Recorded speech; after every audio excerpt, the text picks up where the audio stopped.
Oregon's short session is relatively new. For most of the state's history, the legislature only met every 2 years. Why?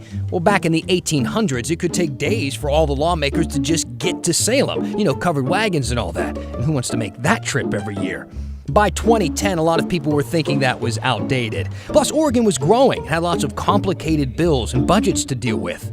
So in 2012, voters approved of lawmakers meeting every year. On odd-numbered years, they'd meet for the long sessions, lasting more than 5 months. And on even-numbered years, they'd meet for the short session, just 35 days, like the one we're in now. Currently, some lawmakers, mostly Republicans, say the short session should just be for the budget and tweaking bills from the previous year, and the Democrats are trying to cram through complicated legislation. But the Democrats argue these bills are important and can't be ignored until next year. And that's how we got here.